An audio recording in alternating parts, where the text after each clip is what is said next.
When people hear me talk about joy or celebration, they assume that those come naturally to me, and I had a lot to say about joy and celebration. But really, this study was born much more out of a season that could be characterized by change and loss.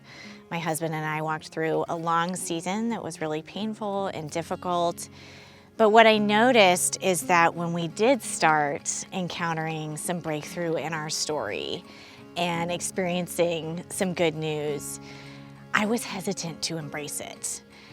And sometimes when you've gone through pain or trauma of any kind, it can feel safer not to hold that joy than to hold something that might break.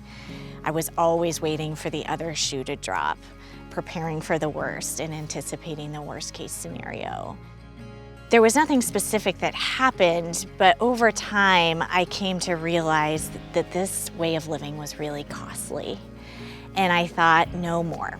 I don't want to miss out on my beautiful God-given life because I'm so busy preparing for the worst.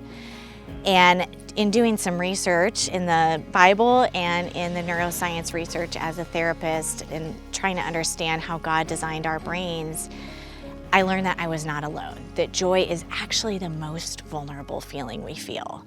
Because when you hold something, it is automatically accompanied by the possibility of loss. And it can feel safer not to hold that joy than to hold something that might break. And my hope for women is that they can incorporate that practice of celebration, whether it's through the practice of savoring or through the practice of Thanksgiving, that becomes a part of the fabric of their everyday lives so that they too can keep a pulse on His goodness and remember His faithfulness.